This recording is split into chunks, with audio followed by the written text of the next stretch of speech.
Dios les bendiga, mi nombre es Ana María López del Day Spring Theological University. Les invito a que miremos y analicemos juntos el libro Psicología Normal, Patrones Inusuales de Comportamiento, Emociones y Pensamiento. Para entender cabalmente la normalidad es necesario prestar atención a 4 aspectos: la frecuencia, la conducta desviada, la conducta inadaptada y la desorganización psicológica. La psicología normal puede ser definida como el área de la psicología que se interesa en la conducta desadaptada, teniendo en cuenta sus causas, consecuencias y tratamiento. Tiene en cuenta cómo se sienten las personas al ser diferentes y la forma de comportarse de la sociedad hacia quienes considera diferentes. Esto incluye problemas relacionados con las capacidades para pensar de forma coherente y racional, afrontar efectivamente el estrés y los retos que surgen en diferentes ámbitos de la vida y demostrar estabilidad y desarrollo. Cuando la salud mental se ve afectada, pueden evidenciarse problemas en diferentes áreas que se salen de los criterios de lo normal, como son, por ejemplo, la baja autoestima, la distorsión de la realidad, menor competencia, ansiedad, depresión, ira, reactividad fisiológica intensificada. La mayoría de las conductas que estudia la psicología normal se relacionan con las inadecuaciones del hombre, a las cuales se deben a errores en la adaptación. Se define la adaptación como un proceso dinámico en el que cada persona responde a su ambiente y a los cambios que ocurren en este, que también se adaptan depende de 2 factores: las características personales, habilidades, fe, actitudes, condición física y la naturaleza de las situaciones que deben enfrentar. Estos 2 factores en conjunto determinan si la persona sobrevive, si hay un correcto afrontamiento o no. Síntomas psicológicos del paciente anormal. Trastornos somáticos. Este trastorno lleva consigo 4 síntomas que son los síntomas cardiovasculares, los respiratorios, los gastrointestinales y los síntomas genitourinarios. Síntomas psicológicos del paciente anormal. Vemos también, como segundo punto, los trastornos psíquicos, la sensación de temor, las preocupaciones inmotivadas y el déficit de habilidades. En tercer lugar están los trastornos conductuales: la inquietud motora, la irritabilidad, las perturbaciones del sueño, el trastorno de la alimentación en exceso. Factores generales de riesgo: condiciones sociales, condiciones familiares, factores psicológicos, factores biológicos. La clasificación de la conducta normal y del trastorno. Clasificación del trastorno neurótico. Los trastornos neuróticos se clasifican en trastornos así: trastornos afectivos o del estado de ánimo, trastornos de ansiedad, trastornos psicosomáticos o psicofisiológicos, trastornos somatoformes, trastornos disociativos, trastornos de la personalidad. Los afectivos o del estado de ánimo, la depresión y la manía. Trastorno de pánico y por ansiedad generalizada. La ansiedad se manifiesta de 3 maneras: cognitivamente, en los pensamientos de la persona; conductualmente, en sus acciones; somáticamente, en las reacciones fisiológicas o biológicas. Los trastornos de ansiedad se han dividido en categorías de diagnóstico más específicas: trastorno de pánico, trastorno por ansiedad generalizada, fobias, agorafobias, fobias sociales, fobias simples, trastorno obsesivo compulsivo, obsesiones y compulsiones, trastorno por estrés postraumático. Trastornos psicosomáticos. En la actualidad, muchos psicólogos reconocen que casi toda enfermedad física puede ser vinculada al estrés psicológico, en el sentido de que tales tensiones pueden afectar negativamente la química corporal, el funcionamiento de los órganos y el sistema inmune. Trastornos somatoformes.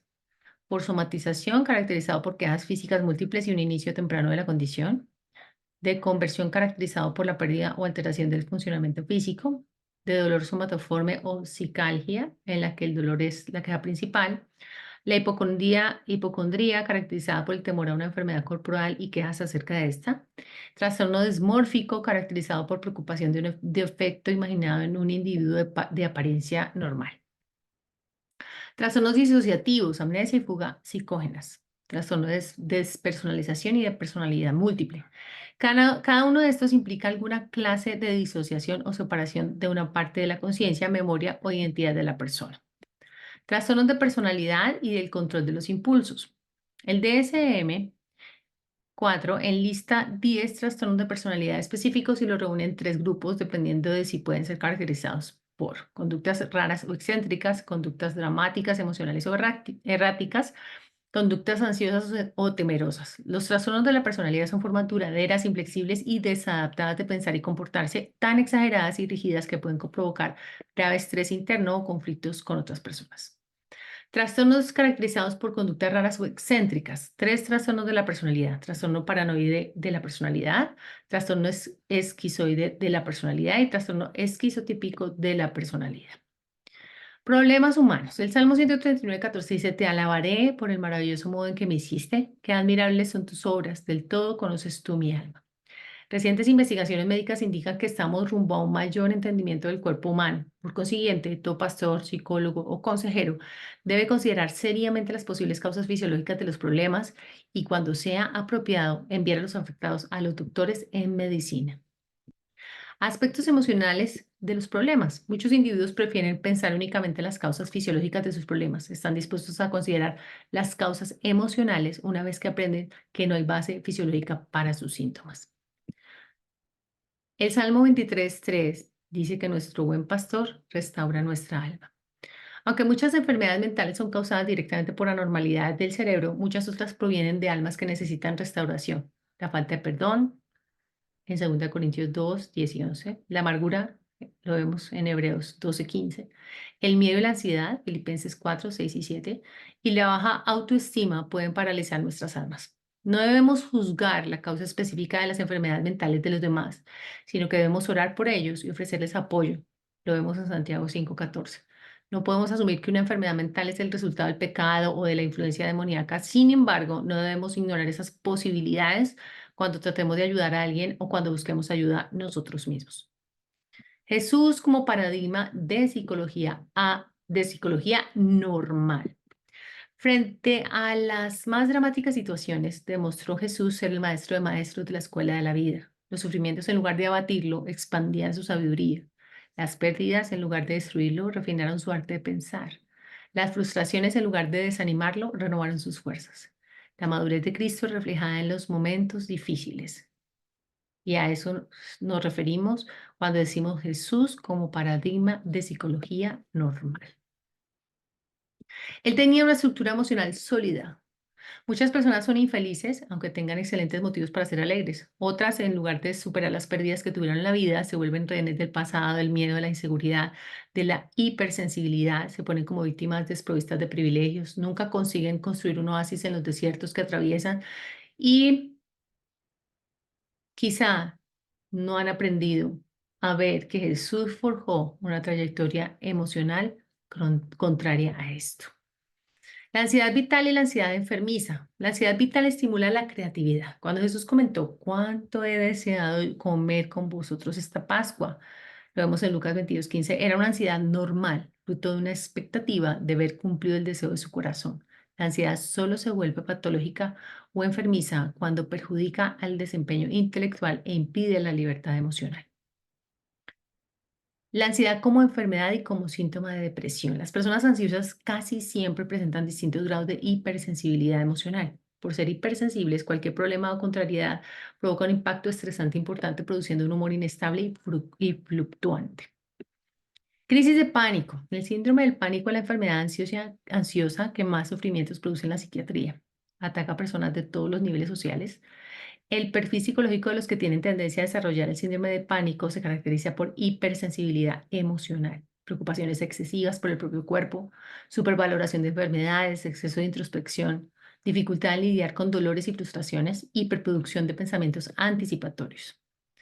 Una emoción profundamente triste. El dolor de la depresión puede ser considerado como el último nivel de sufrimiento humano. Es más intenso que el dolor del hambre, pues una persona hambrienta tiene el apetito preservado y por eso hasta rebusca en la basura para comer y sobrevivir.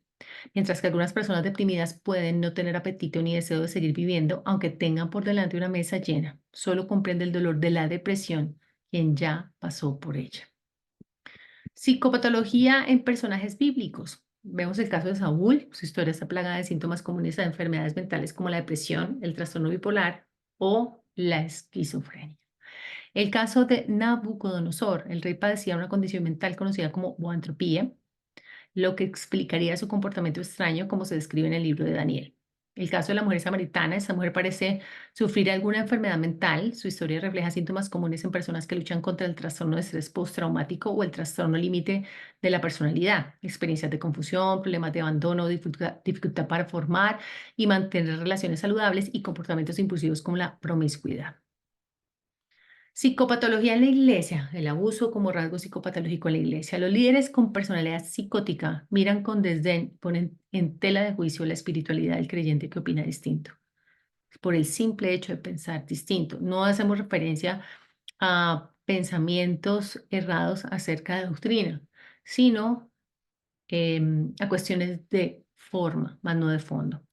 Porque yo sé que después de mi partida entrarán en medio de vosotros lobos rapaces que no perdonarán al rebaño, y de vosotros mismos se levantarán hombres que hablen cosas perversas para arrastrar tras sí a los discípulos. Lo vemos en Hechos 20, 29 y 30. El creyente con personalidad psicótica realiza una rígida división entre lo que pertenece al mundo y lo relacionado con Dios. Esto suele crear una conciencia de culpabilidad que se traducirá en no saber reconocer la libertad a la que Cristo nos llamó. Otro tipo de abuso que es indicio de un rasgo psicopatológico dentro de la congregación se da cuando se utiliza la Biblia para silenciar, apartar o incluso como una especie de garrote con el que se golpea al creyente. El Antiguo Testamento es especialmente citado para este fin, es decir, la ley. Los errores doctrinales pueden ser causa de psicosis en los creyentes. Algunos creyentes afirman recibir constantemente información audible de parte de Dios. Este es otro aspecto a tener en cuenta. ¿Cómo saber entonces en esos casos si se trata de una psicosis o de una experiencia real? Tenemos que hacer ciertas preguntas. ¿Es dicha experiencia compatible con la forma en que Dios se comunicaba con la iglesia del Nuevo Testamento? ¿Luce equilibrada la persona en cuestión? ¿Perturba de forma negativa a la persona el supuesto mensaje divino? ¿Es compatible con la sana doctrina? ¿Le causa paz? ¿No daña a otros? ¿Le hace descuidar sus responsabilidades? ¿Es positiva para la iglesia y el avance del evangelio? ¿Produce cambios positivos en su vida? ¿Le mantiene humilde? ¿Mantiene el control de su vida? ¿Puede un cristiano padecer una enfermedad mental? Los cristianos sí pueden padecer enfermedades mentales simplemente porque son humanos, tienen cuerpos rotos, viven en un mundo roto y se estresan. Pueden padecer enfermedades porque son pecadores. Este es otro caso, lo que lo descubrió el rey David cuando cometió adulterio y asesinato. El Salmo 32 y el Salmo 51 revelan la depresión y la ansiedad que David sintió mientras vivía con un pecado no confesado. En segundo lugar, la ausencia de virtudes y gracias cristianas también pueden dañar nuestro estado de ánimo y mente. Por ejemplo, si no estamos orando, si no estamos leyendo nuestra Biblia, si no estamos creciendo conscientemente en fe, amor, esperanza, paciencia, confianza y adoración, centrada por supuesto en Dios, estos déficits con el tiempo podrían provocar un daño mental, emocional y espiritual. Estoy hablando respecto a que los cristianos pueden padecer enfermedades mentales porque son pecadores. Pueden padecer enfermedades también porque son siendo cristianos. Los cristianos son blancos especiales del diablo, lo vemos en Génesis 3:15. Están especialmente conscientes de su pecado. Se ven especialmente afectados por todo el pecado y sufrimiento del mundo. Ahora, hablando de ansiedad y anorexia nerviosa y puntualmente de ansiedad, vemos que durante la terapia el orientador ayuda al paciente a evaluar sus experiencias pasadas y examinar las cadenas de influencia que le han impuesto. El crecimiento espiritual es un factor importante para vencer la ansiedad conforme la persona marcha en íntima comunión con Cristo, va dándose cada vez más cuenta de la seguridad y paz que tiene en Él. Anorexia nerviosa. Las dificultades emocionales constituyen la raíz de muchos casos de anorexia. La disciplina exagerada en la mesa puede también ser causa de la falta de apetito. Algunos niños se niegan a comer para demostrar hostilidad hacia sus padres. El rechazo por parte de los padres o graves problemas escolares son también causa corrientemente anorexia. Los logros secundarios son influyentes en muchos casos de inapetencia crónica. Tratamiento. El primer paso para el tratamiento de la anorexia debe ser el examen médico para descartar otras causas. La terapia para un niño o adolescente de mal apetito se dirige tanto a los padres como al niño. Cuando la anorexia está relacionada con un amplio cuadro de conducta neurótica, la sensación de inseguridad e incompetencia deben explorarse y resolverse. Ahora hablemos de hipocondría y neurodermatitis. Hipocondría es en muchos sentidos semejante a la neurastenia. Los sentimientos de culpabilidad, especialmente los relacionados con la conducta moral, Pueden ser también factores causados en el desarrollo de las reacciones hipocondríacas. Otra gran causa de hipocondría es el sentimiento de fracaso y desengaño. Neurodermatitis se conoce como reacciones psicofisiológicas de la piel. El tratamiento, dado que la neurodermatitis obedece a factores emocionales, es indispensable que el orientador no se desentienda de los aspectos espirituales del problema. La fe personal en Dios, la diaria entrega a Cristo dan una orientación y paz que de ningún otro modo pueden obtenerse. La lucidez y madurez espiritual son útiles para cambiar los sentimientos de tensión y frustración. Paranoia y personalidad sociopática. Este trastorno tiene dos manifestaciones básicas, cada cual con muchas dinámicas similares. La primera es el estado paranoico, que se distingue por desilusiones paranoicas y suele ir acompañado de alucinaciones. La segunda gran reacción paranoica se conoce como paranoia, caracterizada por desilusiones lógicas y bien sistematizadas. El desarrollo de la paranoia tiene su raíz primordialmente en la infancia. Puede dividirse en cuatro grandes categorías: paranoia persecutoria, paranoia de grandeza, delirio de grandeza, paranoia de celos y paranoia erótica. Personalidad sociopática generalmente se clasifica en cuatro grandes categorías: reacción antisocial, reacción disocial, desviaciones sexuales y narcomanías. Entre los factores que suelen descubrirse en la niñez de personas sociopáticas están falta de autoridad paterna basada en el amor y el afecto, alta frecuencia de concubinato, pérdida de los padres o abandono, discordia conyugal, aridez emocional, falta de normas de conducta apropiadas, exceso de solicitud paternal, trastornos neurológicos y falta de conversión y madurez espirituales. Reacción asténica y reacción de conversión. Las reacciones asténicas son condiciones psiconeuróticas caracterizadas por fatiga e irritabilidad crónicas. Otros nombres para estos trastornos incluyen los de reacciones neurasténicas y neurosis de fatiga. La víctima de neurastenia suele quejarse de cansancio, debilidad, abatimiento, dolores de cabeza, indigestión, insomnio y falta de concentración. Una persona así necesita comprensión espiritual para poder tener confianza y seguridad mediante la confianza en Cristo y en la palabra de Dios. Reacción de conversión se le conoce también como reacciones histéricas, son expresiones de conflicto interno y ansiedad. Los diversos síntomas se clasifican en sensoriales, síntomas motores, dificultad para hablar, síntomas viscerales. Quien tiene síntomas histéricos suele ser una persona con honda necesidad de atención y aprobación. Cuando al enfermarse una persona logra rehuir circunstancias desagradables, la reacción de conversión puede también producirse por sentimientos de culpa. Los síntomas histéricos a veces desaparecen durante el sueño o cuando el paciente se halla en pleno reposo. Reacciones disociativas y reacciones maníaco-depresivas. Las disociativas más comunes son amnesia, fuga, personalidad múltiple, sonambulismo y narcolepsia. Las reacciones maníaco-depresivas son un grupo de trastornos psicóticos caracterizados por excesos de exaltación y depresión. Estos periodos de excitación y de depresión pueden durar unos cuantos días o muchos meses. Este trastorno puede dividirse en reacciones maniáticas, reacciones depresivas, mixtas y circulares. Las reacciones maniáticas suelen dividirse en tres categorías: la hipomanía, la manía aguda y la hipermanía. Las reacciones depresivas, la depresión simple, la depresión aguda, el estupor catatónico. Reacciones mixtas y circulares, reacciones circulares, de vez en cuando una persona padece una reacción mixta. Palabras finales a los pastores y consejeros cristianos. Debemos ser conscientes de que pueden existir reacciones circulares y de vez en cuando una persona padece una reacción mixta. Todo lo que hemos visto son herramientas muy útiles para el abordaje en estos casos descritos. Gracias, Dios les bendiga.